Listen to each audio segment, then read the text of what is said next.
C'est un trentenaire, il gagne de l'argent et il paye pour les immigrés, il paye pour les retraités et il en a marre. Parce qu'il est raciste, Nicolas. Et que tout cet argent, il préférait le mettre dans la crypto. Les bitcoins. Voilà, là je pense que c'est un peu...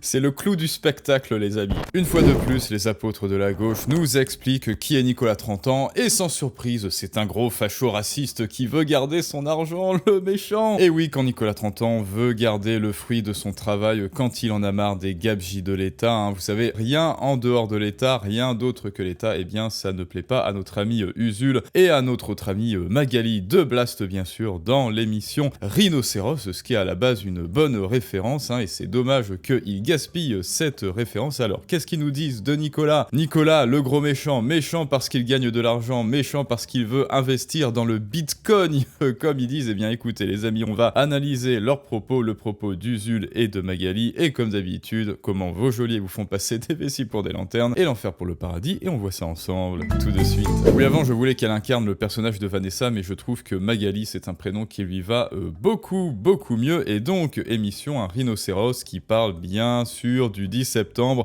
Le 10 septembre, on bloque tout parce que c'est ça la solution, mais bien sûr, et c'est Nicolas qui paye. Alors, qu'est-ce qu'ils disent de Nicolas qui paye? Voyons nos amis les trublions. Ensuite, dans l'épisode, que c'est devenu complètement autre chose, mais le hashtag était parti de là, en tout cas.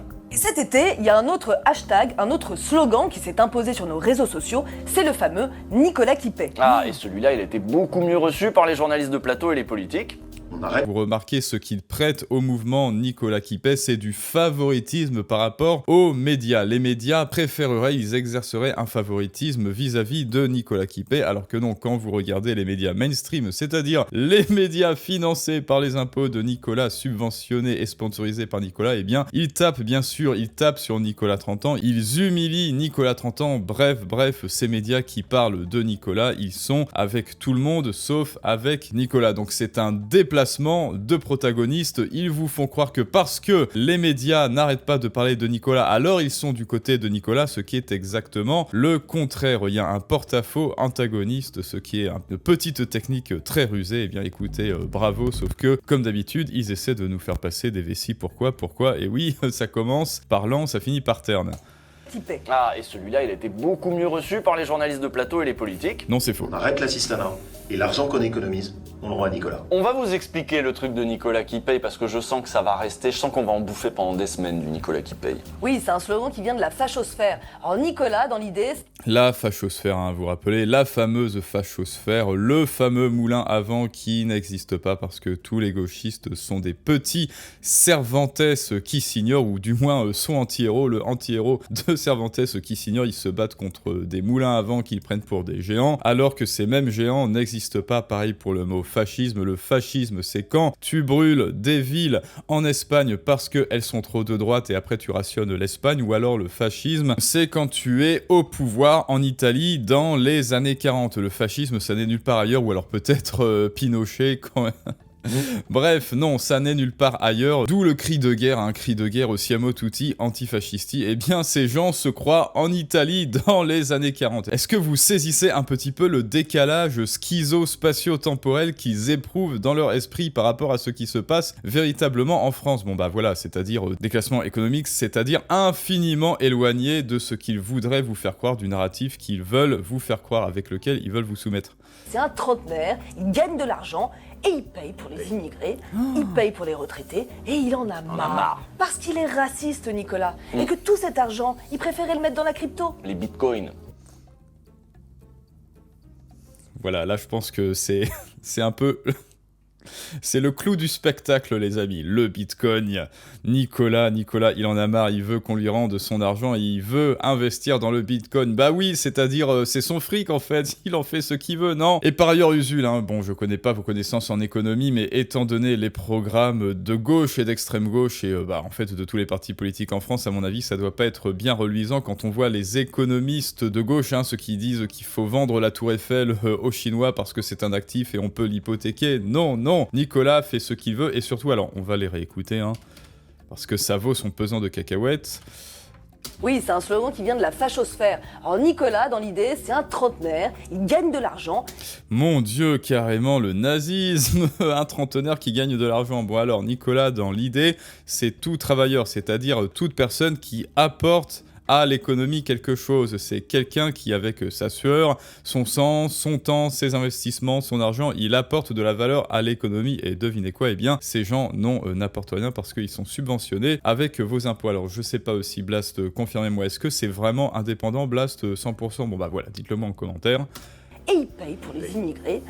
Alors bon là, on voit carrément le sens des priorités, hein. Il paye, alors il paye, oui on paye pour tout le monde en fait, hein. On paye pour réparer à sa place les chaises cassées de Gérard Larcher, hein, à sa place, et on lui paye les 10 petits déjeuners du matin, et ensuite ses 10 déjeuners, et ses 10 goûters, et ses 10 seconds goûters, hein, parce que Gérard Larcher, on dirait que c'est un hobbit. Ensuite, on paye pour l'Arcom et son DG 20 000 balles par mois, on paye pour France Travail, c'est-à-dire l'agence qui vous aide à tous sauf à trouver un travail, 20 000 balles par mois, le DG, on paye pour France Télévisions, le DG, devinez quoi, 20 000 balles par mois, on paye pour les 1000 autres agences publiques qui sont en fait des structures qui ne servent à rien dans 90% des cas, sinon à placer les copains de Manu et de Larcher, justement. On paye pour sponsoriser le train de vie des hauts fonctionnaires qui ensuite vous disent que tout va mal et c'est de votre faute. On paye peut-être pour Blast, confirmez-le-moi.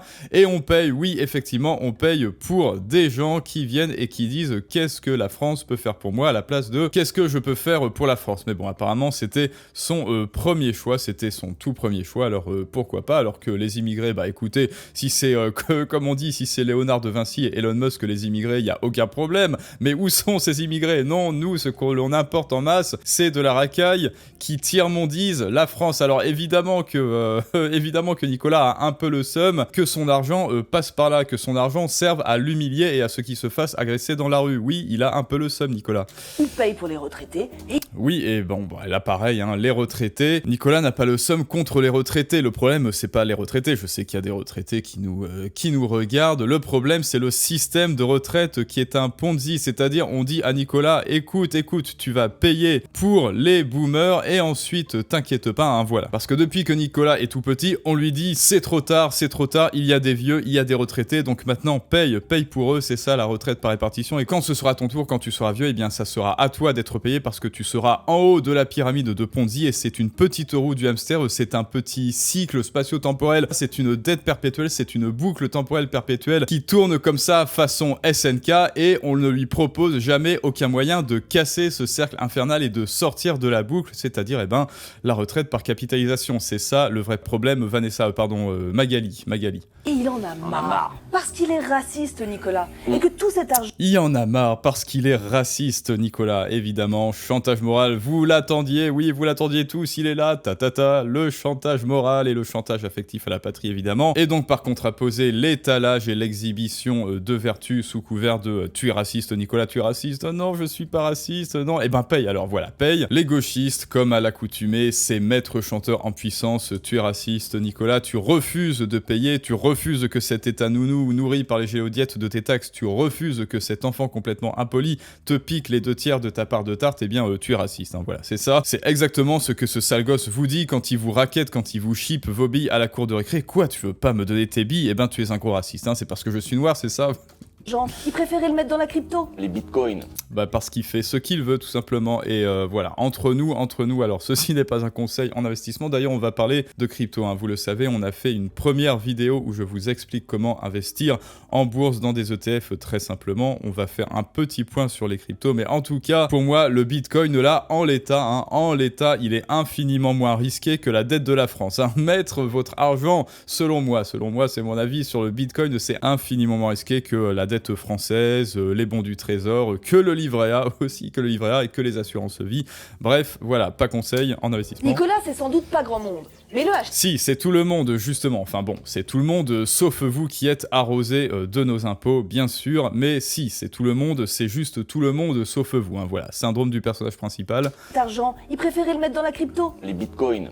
Nicolas, c'est sans doute pas grand monde. Mais le hashtag a fait florès, C'est tout. notamment sur le réseau social d'Elon Musk, sur lequel on pouvait... Alors, voilà, regardez bien la sémantique, les mots qu'ils utilisent, hein, rappelez-vous, dans les lives, on a dit c'est important les mots que vous utilisez, les termes, et bien, qu'est-ce qu'ils disent? Ils ne disent pas sur X, sur Twitter, non, ils disent quoi? Ils disent le réseau social d'Elon Musk. Pourquoi? Parce que dans l'inconscient collectif, mais plutôt orienté gauchisme, hein, l'inconscient collectif réservé aux gauchistes, bon, nous on n'a pas accès à ces idées-là, et bien Elon Musk égale méchant, Elon Musk égale fasciste. Et donc, quand vous dites le réseau social d'Elon Musk, eh bien c'est comme si vous disiez le cerveau d'un gauchiste l'interprète comme le réseau social des fascistes, le réseau social des gros méchants. avoir l'impression que c'était un mouvement représentatif de beaucoup de personnes C'est et que le cas. quelque chose montait dans la société. C'est le cas et c'est pour ça que Nicolas ne participe pas au 10 septembre, parce que Nicolas travaille. Le slogan était essentiellement relayé par les gros comptes de l'extrême droite, Moi je travaillerai le 10 septembre. Est-ce que vous travaillerez le 10 septembre? Dites-le moi. mais il a été repris par beaucoup de monde, réinterprété même au fil des citations. Oui, réinterprété, mais par qui? Par qui Nicolas, 30 ans, a-t-il été réinterprété? Je ne sais pas. Est-ce qu'il se cacherait parmi nous? Les réinterprétations de Nicolas, comme par exemple, il préfère, il est raciste, il en a marre des immigrés. Coin. Quelque chose montait dans la société. Le slogan était essentiellement relayé par les gros comptes de l'extrême droite, Les mais gros il a été comptes. repris par beaucoup de monde, réinterprété même au fil des citations. C'est Nicolas qui paye, toujours. Retailleau évoqué, par exemple, ils ont un peu passé sous silence tout le message contre les retraités parce que c'est leur électorat, donc ils peuvent pas. Charles Consigny, Ça, je suis pas sûr, hein, mais bon. lui, a choisi de ne pas mettre en avant tout le côté racisme. Lui, il garde surtout la Bon charte. alors, dites-moi, voilà, explique-moi Magali, en quoi Nicolas 30 ans est raciste? En quoi c'est raciste de vouloir remettre dans nos poches le fruit de notre travail? C'est-à-dire, vous travaillez et si vous voulez avoir la couleur de cet argent, vous êtes raciste. Marche contre l'autre. Et en plus là, c'est un petit peu un contre son camp parce que l'image, là, la vidéo qu'ils utilisent pour illustrer leurs propos, Furor Méluche s'est fait totalement dézinguer par Consigny quand il parlait de Nicolas. Bon, petit CSC, hein, pour pas changer.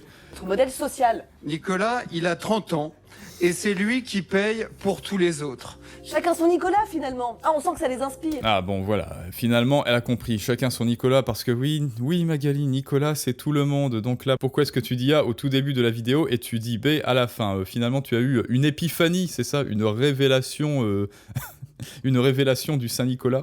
Ouais, mais c'est comme Ruffin avec Karine, tu sais, Karine qui est gilet jaune à Amazon, eux c'est Nicolas quoi. Je suis avec Nicolas, c'est toujours lui qui paye. Oui, sauf que leur personnage. Voilà, en fait, ils se moquent des gens qui se font disrupter leur fric en France. Hein. Est-ce que vous vous rendez compte un petit peu de la gravité de la situation? Bref, les amis, je crois qu'on a fait le tour. Est-ce qu'ils ont autre chose à nous dire? Eux, il n'existe pas, ils l'ont inventé. Nicolas, c'est Ben oui, parce que c'est un symbole, Nicolas. Tu vois Batman, et ben c'est pareil. Enfin, les 30% de Français il existe, mais il n'existe pas en même temps. qui financent l'intégralité du système social. Nicolas, c'est celui pour qui 17h, c'est à peu près le milieu de la journée ou au moins de l'après-midi, pendant que beaucoup de gens sont déjà rentrés chez eux depuis longtemps. Nicolas, c'est effectivement celui qui travaille plus que les autres, qui essaye de gagner effectivement parfois un peu plus, qui refuse Moi, mon record, c'est d'avoir travaillé jusqu'à 1h du matin sur un programme, sur les programmes que je vous propose. Voilà, donc si vous avez travaillé jusque-là, eh bien, vous êtes un Nicolas. le système, qui refuse le système soviétique que vous défendez. Éric Tegner, le propagandiste d'extrême droite Bon. et patron de Frontières, écoutez. a carrément déposé la marque c'est Nicolas qui paye. Ah, bon, là, écoutez, c'est un petit coup marketing. Bon, écoutez, voilà, les amis, comme d'habitude, eh bien, même si on n'attend rien, hop là, même si on n'attend rien des gauchistes, même si on n'attend rien de Blast, d'Usul et de Magali, ils ne cessent de nous décevoir, ce qui est en soi un tour de force. Alors, encourageons-les à regarder. Voilà, je mets le petit pouce bleu, comme ça, il y aura un bon ratio. Et écoutez, les amis, maintenant, c'est à vous de me dire ce que vous en pensez. Et rappelez-vous, si vous ne prenez pas la parole, si vous ne savez pas vendre vos idées, vous avez une passion, des idées, vous ne savez pas comment les transmettre, les partager au monde, eh bien Magali et Usul le feront à votre place. Ils occuperont le devant de la scène et ils exploiteront l'œuvre superbe de Ionesco, à savoir Rhinocéros, pendant que toi tu resteras ignoré et méprisé un jour de plus dans l'ombre avec tes idées. Donc si ça n'est déjà fait, va voir la masterclass Les clés de la persuasion pour augmenter ton influence sur le monde et apprendre les techniques de persuasion et de storytelling. Et maintenant, à vous de me dire ce que vous pensez de tout ça, les amis, de Nicolas qui paye. Qui est Nicolas qui paye au juste? Est-ce qu'ils ont raison? Est-ce qu'il vaut mieux investir dans le Bitcoin ou dans le livret A? Et je vous dis à très bientôt pour un prochain storytelling du monde moderne, mais ça, c'est une autre histoire.